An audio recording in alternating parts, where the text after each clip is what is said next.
Last video that I posted about cons of studying abroad in a recession had a 65% view duration. That means you actually want to know what would happen in case of a recession if you plan to study abroad, right?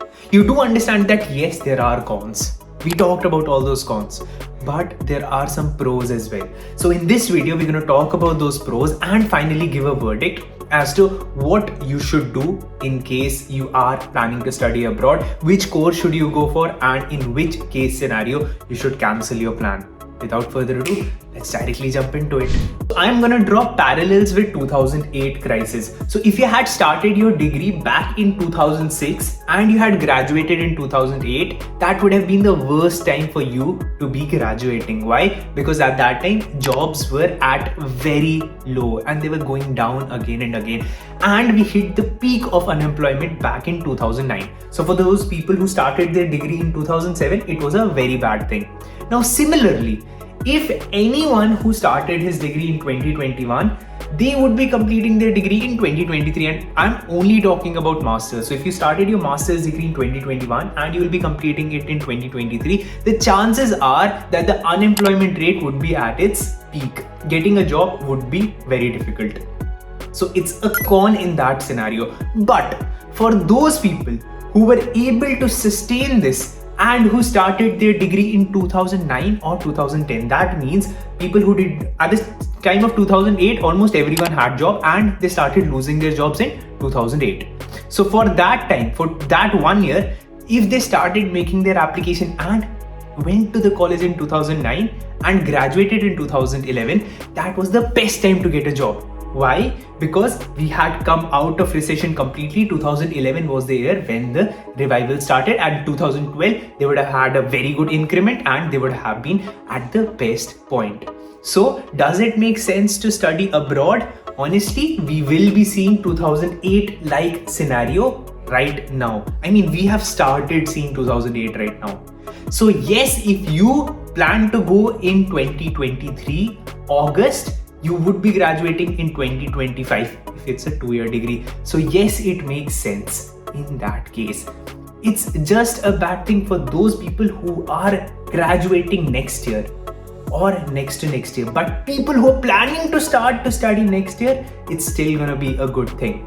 Why? Because they'll be graduating in 2025. Now, what's the con? The con is if you plan to go for a degree that requires a lot of money, in that case, you would be taking a loan. And if you're taking a loan, even if you do not have to pay interest for the first 2 years and your interest payments start after 2 years, still that loan would have been accumulated because you would also need money for your personal living expenses.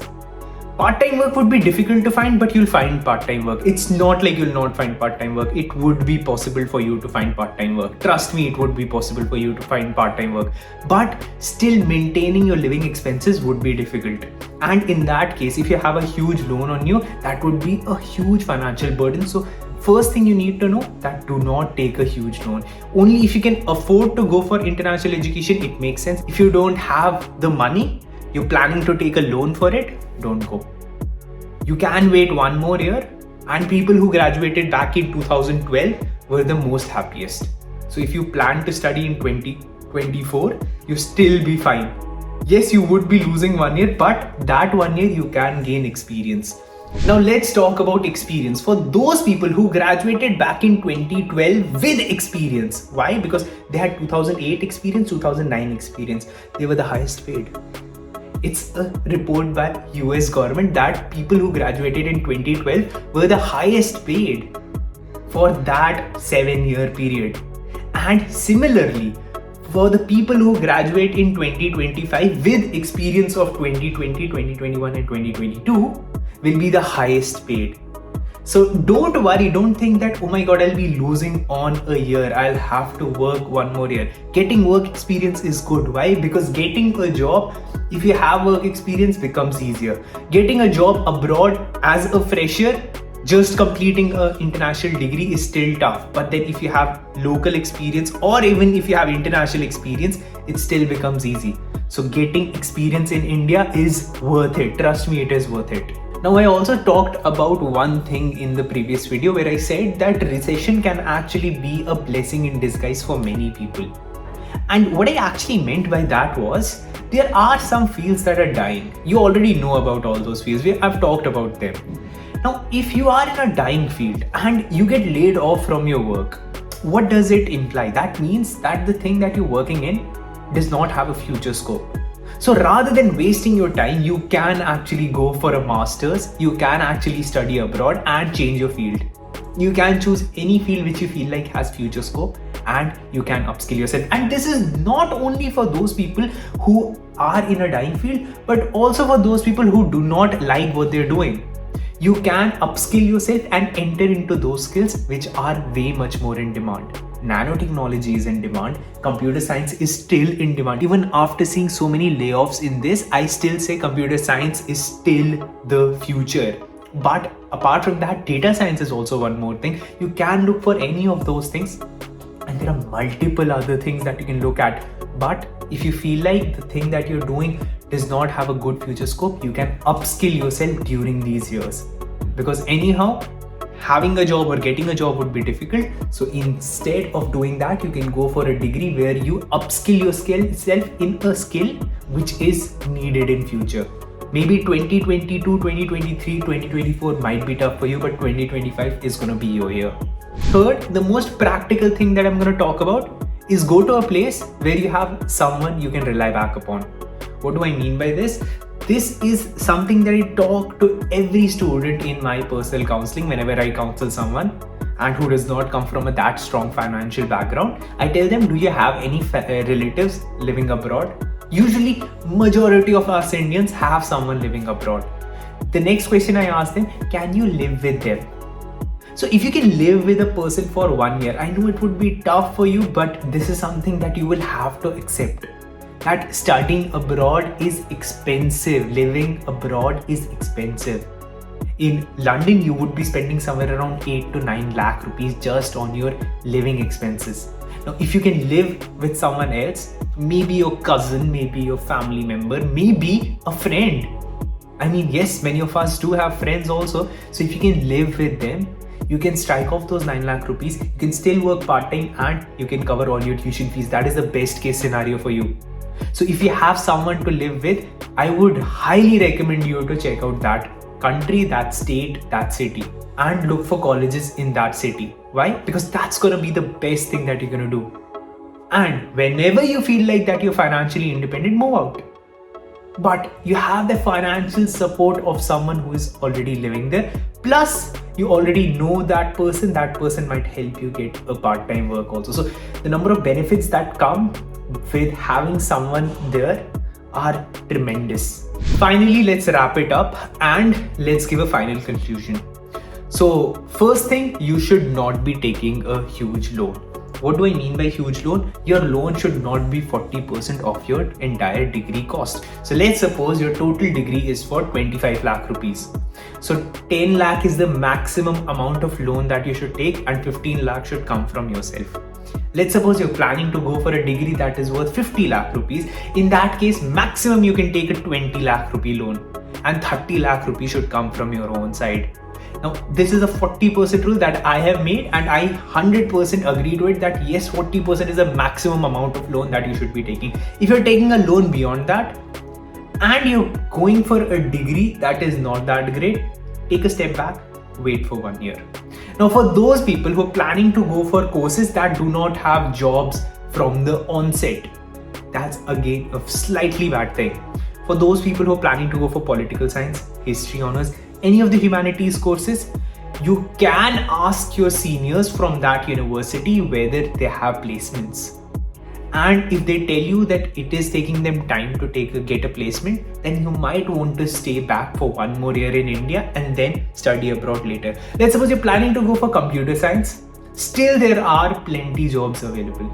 So yeah, computer science is still something that I might want to go for. Physics is also something that I might want to go for. Mathematics, statistics, all these STEM degrees are still something that I might want to go for. But humanities courses, I would take a step back. Economics is again something that I would go for. But any of the other humanities course, I would take a step back, and if it is a language course, I would just run away. I would not go for a language course at all. Now for those people who have absolutely no work experience, most probably second year of college or third year of college students, there are two things that you need to do. Listen to it very carefully. First, apply for all the jobs that you can and try to get a job. Second, apply to all the master's universities that you can. Now, once you have admits from universities and once you're working in a company, at that point you decide whether you want to continue working for the company or go for a master's degree. If you come up to me and tell me, Murad, I'm confused whether I should go for a master's degree or I should go for a job, and you have absolutely nothing in your hand, you do not have a job in your hand, you do not have a master's degree in your hand, you're just a fool. Yes, you're a fool. Listen, you're a fool. Why? Because you're comparing two things that are imaginary. You cannot compare two imaginary things. Yes, you can compare an X degree that has Y scope and a job that has this salary. Those are the two things that you can compare. But imaginary condition where you get a good job and an imaginary condition where you get a good company is foolish. So first thing that you should do is get a job. Know your worth. You do not know your worth. You do not know what market expects from you. You have absolutely no idea. So first thing you need to do is get a job.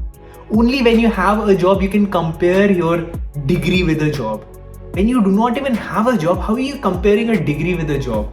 This is such a common thing. People tell me, Murad, what do you think? Should I go for a master's degree or a job? Bro, you don't even have an acceptance letter from a master's university. Neither do you have a job. What are you comparing? So please, first get a job, get yourself enrolled in a master's degree and then compare. Do not compare hawa mein. That's a very bad thing we do. Finally, for those people who are coming from a good financial background, have a good job. A good job is somewhere where you're being paid 80 to 1,10,000 rupees a month. If you're getting that in hand, should you be studying abroad? There are a couple of things that you need to keep under consideration. First, is the university that you're going to top of the rank? If yes, maybe you should go. Second, what are your future plans? Are your future plans to settle abroad? Yes, then yes, you should go. Are your plans to come back to India? If you have plans to come back to India, maybe you can wait for one more year. Yes, maybe you can wait for one more year. Why do I say this? Because the visa policy keeps on changing. And right now, let's look at Canada. The visa policy is still very lenient. You might end up getting a visa, you might end up getting a PR, you might end up getting a citizenship. But post 5 years, it would slightly be more tough. 10 years, it would be tough to get a Canadian citizenship. And within 13 to 15 years, it would be very difficult to get a Canadian citizenship. Look at what happened in Australia. 2008, anyone who went to Australia got a PR. Right now, if you go to Australia, it's very difficult for you to find a PR in Melbourne, very difficult to find it in Brisbane, very difficult in Sydney. Still, regional areas is still possible. And I don't think regional areas is going to change for Australia. But Canada, Toronto and the entire Ontario region as well as Vancouver region, British Columbia, it's going to get very tough within next 5 years. So if you plan to study abroad right now in Canada, maybe you have a chance to get a PR, but later on it would become difficult. That is why I'm recommending to go right now. But if you plan to come back to India anyhow, then in that case, waiting makes sense. But if you want citizenship also, then going right now makes more sense. Third and final thing, are you planning to make a shift? Let's suppose you're coming from normal finance background and you want to enter into treasury finance, or you want to enter into something specific, credit risk, portfolio management or anything like that, and for that you want to do a MSc finance, yes, then it makes sense. But if you're going for a course that you're already doing here, you're already working in that same field, and going to study abroad for the same thing doesn't make sense. In that case, you should do degrees here that are certified there as well. So let's suppose you're in accountancy, auditing. So you can do a degree here, CPA. Rather than going there, you can do the degree here only. Same goes with finance, CFA, risk, FRM. So you can do all those degrees here only rather than going there. In fact, same goes for computer science as well. You can do degrees, you can learn languages here only. So skills you can learn here only. But then if you're going for something that is different from what you're doing, then it makes sense. So that was an overall answer to the question whether you should study abroad in a recession or not. If you want to look at the cons, that is here. Also a good video. You might want to watch it.